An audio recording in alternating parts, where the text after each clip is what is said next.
Сайн байна уу? Миний 14 дахь влог. Энэ удаагийн влог дээр бид Вьетнам Солонгос улсын CEO Convenience дэлгүүрийн Монгол дахь анхны салбарын үйлчлүүлсэн. Ямар учиртай вэ гэвэл яг 1 жилийн өмнө Сөүл хотын аяллыг Намсан цамхагийн дугаар дээр Намсан цамхаг дээр гарахын өмнө CEO-гийн нэг салбарын үйлчлүүлж байсан. За тэгээд хамгийн түрүүнд тэр бичгийг үзье. Дээш алхахынхаа өмнө эхлээд энэ CEO дэлгүүр орж өдрийн цагаа ууцгаая.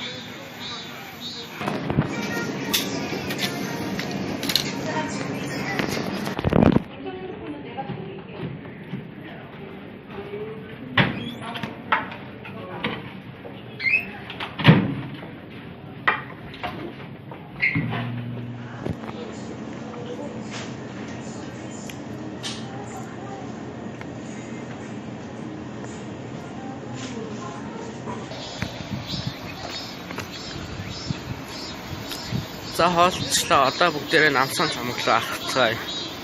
A few moments later. За бид нар ирлээ.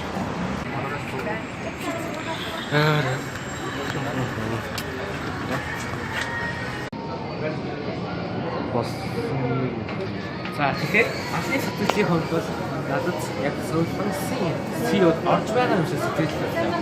За яг энэ хэсгээс хамгийн онцлог барааны сонгох Делафегийн жуус болон кофе. За энэ орчтой байгаад эндээс хөргөснөөс 500 вон-ноор зардаг мөстэй бэлдсэн энэ цавнд өөрөө хөтлөж авч хийж өгдөг. Тэгэхээр энэ хүрэн байгаад 1900 төгрөг байна. Тэгээд хоолой бүтэх хэсэг дээр бас хоруултайгаа бэлддэг боломжтой. За дараагийн нь гурвалжин кебаб бол Солонгосын кебабын гурвалжин хэлбэртэй. Тэгэхээр энэ бол Монголд өөр газраас олддог бүхэн энэ газарт байна. За тэгээд бэлэн хоолны сет. Энэ ямар очтой вэ гэвэл үнэтэй цаанаа 500 төгрөгөөр хэд хэдэн хоолны төрөл байдаг. Гэхдээ энд бол зөвхөн өдрийн шарсан хавраг гэсэн ганц төрөл байна. За дараагийн онцлог бараа бол Сөүл уяу.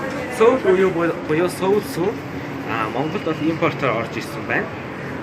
Тэгээд энэ бас 1 литрийн савтай. Тэгээд бас олон төрөлтэй.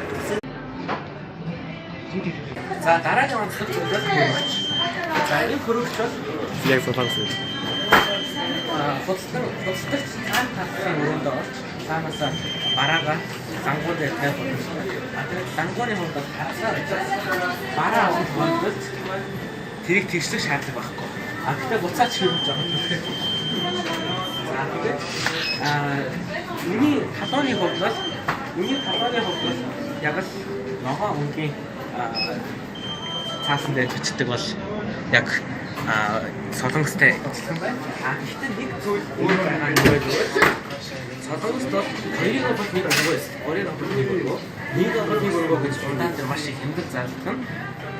Дүүрэг хороо болгонд CEO-ийн салбартай холбоотой. Дүүрэг хороо болгон салбартай учраас ундаа бол хугацаа дуусмаас сэргийлж маш их хэмжээ зардаг.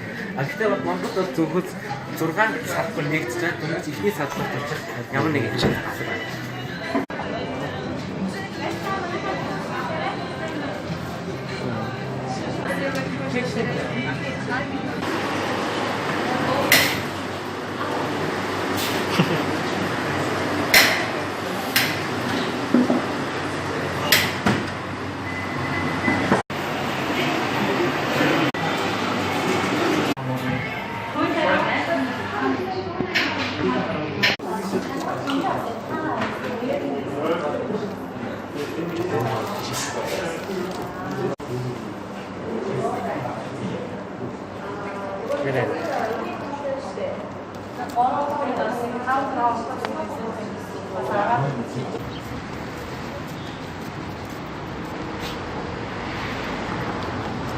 За тэгэхээр би Сөүлийн CEO 10 оноо гэж өгөх юм бол Улаанбаатарын CEO Due sarangnya cocok, lucu banget.